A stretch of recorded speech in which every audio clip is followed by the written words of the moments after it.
Hi, I'm Dr. Abigail Gerding, Dr. G, and I actually am an associate professor in nursing. And I was asked to do a read of the Underground Railroad and give you a brief description of my thoughts and specifically focus on what occurred in South Carolina. As Cora and her friends enter South Carolina, which is later in the book, this is a place of refuge. And her job as a housekeeper was one that became very traditional even after they were freed. And you can see how she grew attached to the house owners and to the children. She was then taken away from that environment and placed in a different work field. This was, I'm sure, focused on they didn't want her to get too attached, and so they changed her job.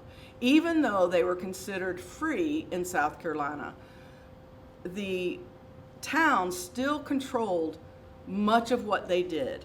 And so this, in a sense, remained slavery, even though they were no longer beaten or their babies were not taken away and they were not sold. Another part of the South Carolina adventure was when they had a social on Saturday nights. This became a tradition not only in the slavery and the free slaves, but also as history released slavery. In many towns that had been plantations, for many decades, that Saturday social remained as part of their culture. One of the things that you will notice in their thought process is they continue to relate their environment to plantation life and slavery. This is how they functioned. And they were always alert for any kind of sign that something was going to change. Also in South Carolina, you'll notice things about being examined, that they took blood. Again, as a nurse, I think about this because this was done to look at their bloodlines, to compare things within their bloodlines, and to do research on diseases. These free slaves were never consulted. They were never given information. They were never told anything about what their blood was going to be used for. And so for decades, this became very much a part of the Black African American life.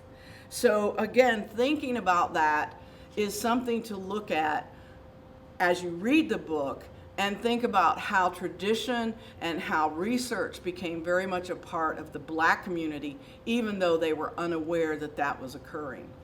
The other thing in South Carolina that occurred, which again became very lucrative, was the stealing of dead bodies to bring to the medical research area.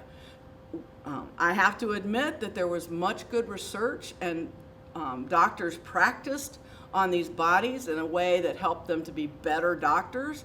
But unfortunately, this was again a crime that kept many of the free slaves in money because money was scarce.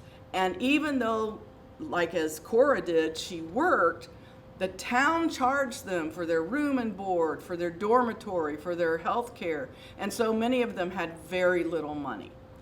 Overall, I thought this book was intriguing, and it gave a very clear picture, I think, of what slavery was within the emotions of slavery, from fear to anger to even joy at times. And so I think this book will keep your interest, and I think it will also engage your imagination as well as hopefully create some curiosity in looking into what really happened during that time. Thank you, and I hope you enjoy the book.